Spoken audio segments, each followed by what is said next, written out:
Hello,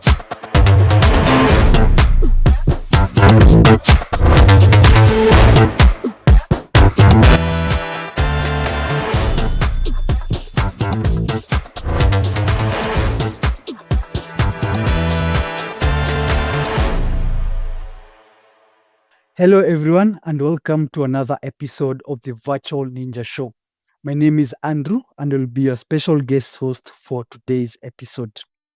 In this episode, we are going to be taking a closer look at Azure Web Application Firewall.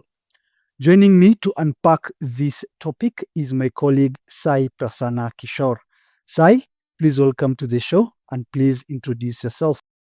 Hi, my name is Prasanna Kishor. I'm a product manager in the Azure Network Security CXC CAT team. Really excited to talk about Azure Web Application Firewall today. Awesome. Thank you, Sai, for coming to the show and being my guest. So, to start us off, for those new to Azure, can you give us a quick overview? What is Azure Web Application Firewall and why is it important? So, to understand that, let's take an example. Let's say you have a web application that's critical for your business, one that everyone visits. So, ideally, only well behaved users with good intentions would access this web app. But we know that's not the case. We have bad actors with bad intentions who would want to exploit this web application. So these attackers, they will use allowed IPs and ports, and they also will estimate looking HTTP requests. So, for example, attacks like HTTP floods, slow low risk, they don't overwhelm your network; they overwhelm your app itself. So that's where Azure WAF comes into picture. So Azure WAF is a cloud-native security solution that works in the application layer.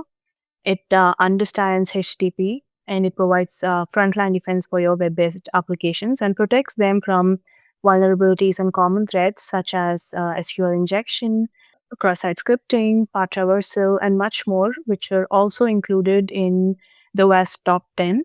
And Azure WAF also protects them from malicious bot attacks. So overall, if you're using Azure App Gateway or Azure Front Door or AGC, WAF is critical to protect your backend from web-based threats and vulnerabilities, given the Z landscape right now. Thanks, Sai. That's a great overview. So, how does Azure WAF differ from a traditional network firewall? Sure. A traditional network firewall works in layers 3 and 4, which is the network and transport layers. Um, so it helps you securing your network boundaries and filtering traffic. Protocols like TCP, IP, UDP, that's what the network traditional network firewalls work with. Whereas the web application firewall works on application layer, which is layer 7, and it's purpose built for web related vulnerabilities and threats and protects your backend from attacks like SQL injection, cross-site scripting, and much more. In an zero trust environment architecture or defense in depth architecture, you would ideally need both of these services as they complement each other and secure your entire cloud landscape. Okay, that's great. So, can you talk about how Azure WAF helps defend against web attacks and threats? Of course. So Azure WAF lives in is in between your internet and your backend, and as the traffic comes into the Azure WAF, it inspects this traffic and looks for suspicious and malicious payloads. So it does so by using its rule sets. So there are two kinds of rule sets: default rule sets and custom rule set. It uses these rule sets and looks for suspicious patterns, and it when it finds these suspicious patterns, it's able to either block the traffic or log the traffic based on your configuration.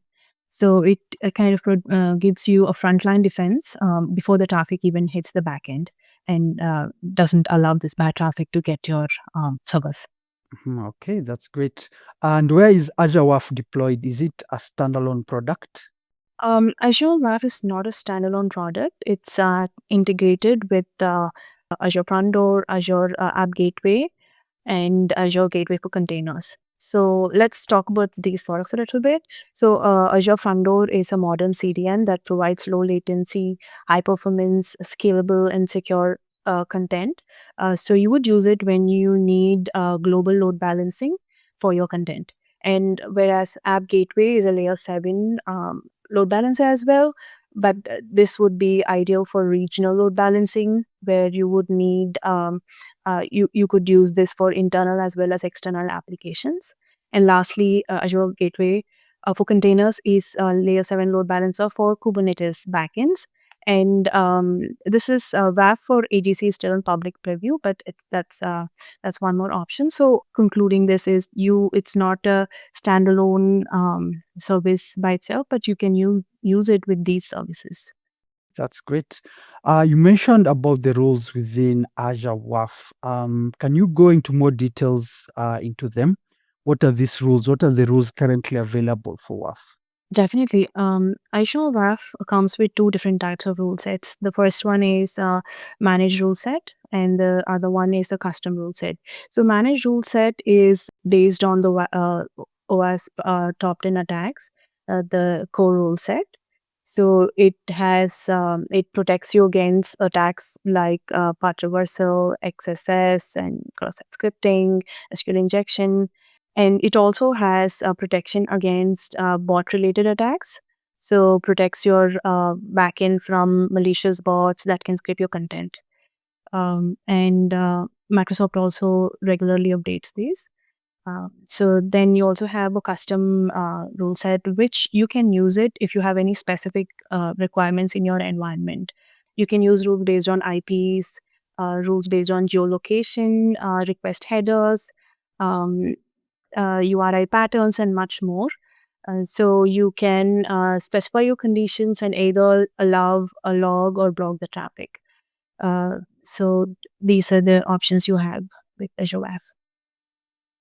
Okay, that's good to know.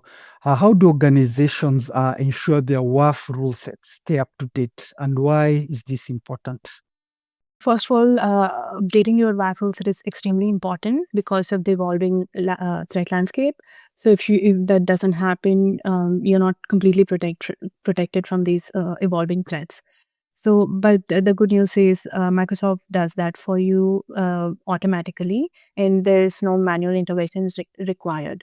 But at the same time, it's very important that your security team or security personnel still reviews these updates from time to time, because it's very important that when a new rule is added or any changes to rules happen, this could interfere with your specific environment, your app context, or it could create any false positives for your environment. So it's very important you look into it, you understand the impact it has, and fine tune your environment based on these changes.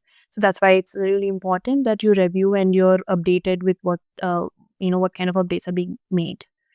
But otherwise, Microsoft automatically does it. It doesn't. You don't have to do anything manually. It's awesome. That's good to know. You mentioned something about fine tuning and also false positives. So, what are some best practices for tuning this Azure Web Application Firewall to ensure that, of course, also legitimate traffic isn't blocked? Sure. So some best practices for fine tuning is to first start with deploying your WAF in detection mode. So that's very important because in detection mode, your traffic is only being logged and not being blocked. So that gives you a chance to kind of review your logs and see how your specific environment is reacting to these rules. And if you have any specific applications in your environment that probably need some kind of customization, so in that case, use custom rules, use exclusions, and change the rules behavior. So that's and then once that's done, then you can change the detection mode to prevention mode, so the traffic actually gets blocked. And at the same time, it's important that you tune it very well, where you're not overdoing it or underdoing the tuning. So overdoing meaning if you have too many exclusions, then WAC is not really looking at the traffic really well, so you're missing out on some security that you can get. So having that balance between security and user experience is very important. So and then last but not the least, ongoing tuning is also very important. So it's not a one-time thing. It's definitely suggests that you're constantly um, reviewing your logs and tuning it. Okay, awesome. Those are great tips. So we've talked a lot about the rules and the overview of WAF.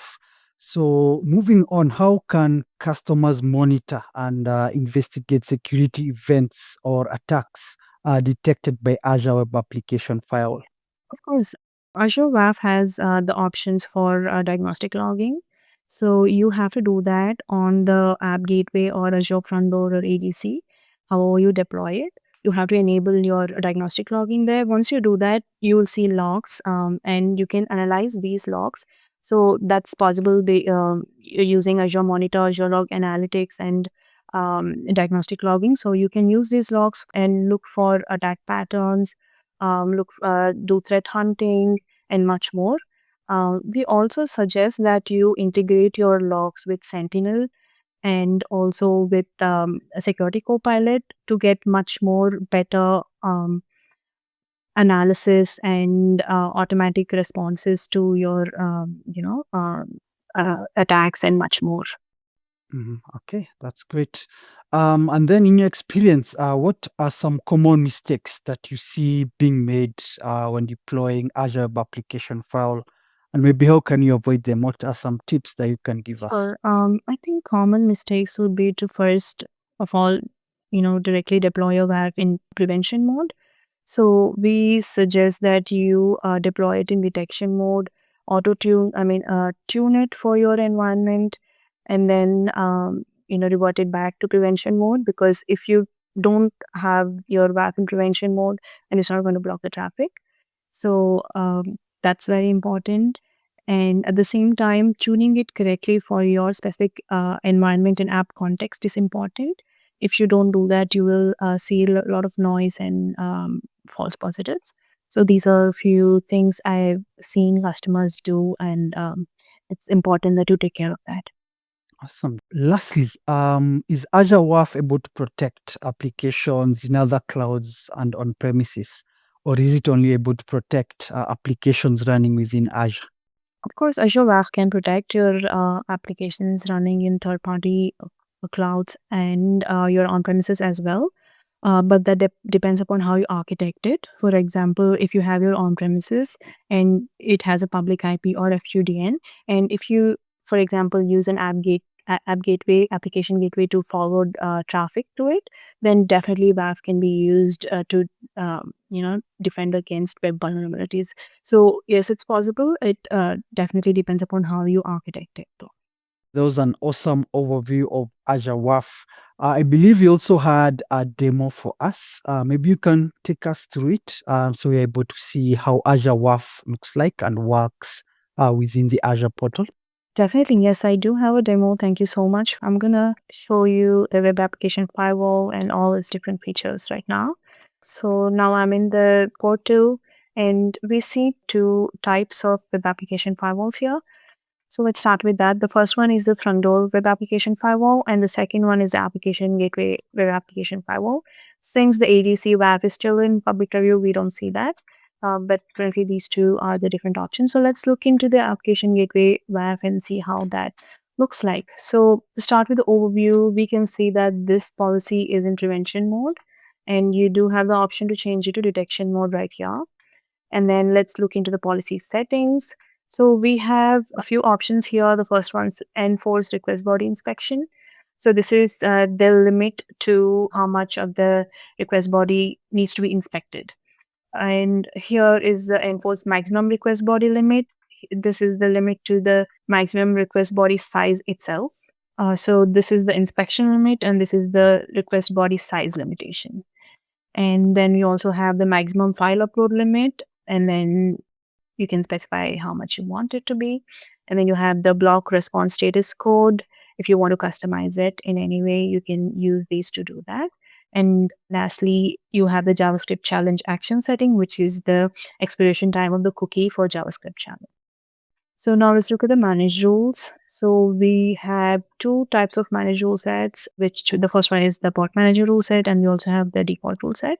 You can also have the options to change it to ASP 3.2 or other versions of it, but this is the recommended version. So let's see. If you go inside, you can see all the rule sets included, and you also had the option to add any exclusions.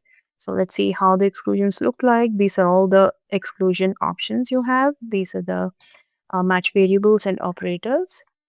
So also you have the option to enable and or disable a rule or change the action to allow anomaly score, log, block, or JS challenge. So yep, these are the options you have right here. So then let's go ahead to the custom rules. So in custom rules, this is where you configure your custom rules for your specific environment. But the most important thing is that custom rules take precedence over the managed rule set. So it's very important that you understand that. So if, for example, you have an allow rule here for a specific, IP or geo or anything, that's going to be hit first, and no other rules will, it doesn't go to any other rules. So it's important to understand that. So let's look at a quick rate limit rule that we have here. So if you look at this, we have a rate limit rule and we also have a match rule. So match rule only matches the traffic with a condition you give. A rate limit rule also does rate limiting plus matches what you want to accomplish. So here you can specify the match type, which has several options, including IP address, number, string, geolocation. And then, you can specify the match variable, which also has a lot of options like request URL, query string, and much more. And then you can also put in match values and then either allow or deny traffic. So I have a few custom rules here. And then, so if you go to the associated application gateways tab, you can look at all the application gateways that this Azure Gateway WAF policy is associated to. So, which means you can associate this policy to multiple app gateways, and you can see that here. You could also add and remove associations here.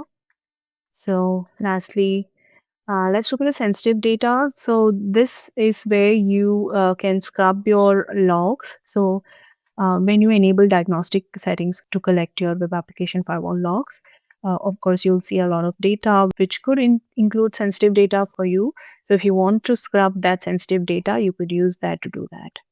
So a few options. So let's go back and look at the front door web application firewall quickly. So it's very similar to the app gateway firewall, but just few very minimal differences. So you can see this policy settings is a little different. You also have the captcha preview, and then you have the same managed rules and custom rules and associations will show the associated front doors right here and then sensitive data. Those are great overview, Sai. Thanks for that, going through the portal. So you've seen the two Azure WAF policies in Application Gateway and also in Azure Front Door. So maybe can you show us maybe a quick demo or example of Azure WAF blocking an attack? Of course, Andrew, thank you so much. Yeah, I can do that. So let's jump to this website and I'm going to insert an attack here by inserting the path reversal attack right here. And let's see how Azure WAF can detect it and block it. So this is the file injection that I'm going to insert here. And as you can see, you see a 403 forbidden, which means Azure Web Application Firewall is not letting you do the attack on your backend. So that's a block that you can see right here. And let's also take a look at a few more things. So I also have a rate limit rule specifically for the login page. So let's see how that works. So let me try to log in a few times to see if that will kick in. So I'm going to log in once, twice, thrice. And the fourth time you see the 403 forbidden. That's because we do have a rate limit rule to block traffic once you hit 3 times on this same page. So we see that being blocked here. And lastly, I would also like to show how the JavaScript challenge works.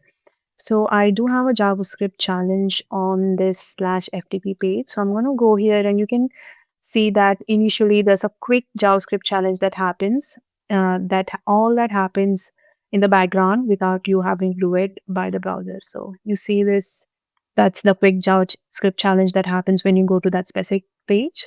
Yeah, these are some features that you can see the Azure WAF can do. So we can also now go ahead and check how you can view these in your logs to kind of understand and review them.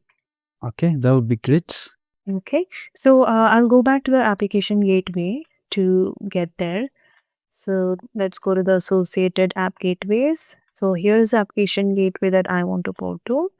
And then if you go to the diagnostic setting, that's kind of where you would enable your logging. So these are my logs that are going to this specific log analytics workspace. So let's click on that.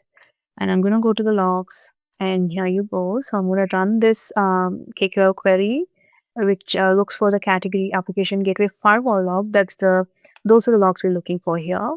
So let's change the time range to 30 minutes.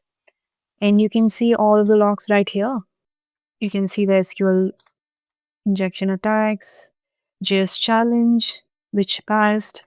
So you can see the specific messages and you can see the specific attacks that have been detected. You can also see the anomaly score. So just to go over a little bit about anomaly score, which is a score that Microsoft assigns to every type of attack, and only the aggregate of the score exceeds 5, that's when this traffic will be blocked. So, for example, if there's a really low, not really critical traffic that has an anomaly score of maybe 3, it needs another, signature match for that traffic to be blocked. So that's kind of how it works. So you can see all of these in the logs here. You can also see my client IP is scrubbed because I use the sensitive data scrubbing and asked to scrub the client IP. You can see that anymore. And then, yeah, these are all the details, which is really detailed, and you can understand how and why they've been, blocked, and review them to fine tune your environment, your WAF rule set. Okay, great. Thank you so much, Sai, for joining us today and sharing your insights on Azure Web Application Firewall. And for everyone who tuned in towards this episode, thank you as well. So that is it for today's episode. Stay tuned for further episodes and goodbye for today. Stay safe. Bye bye.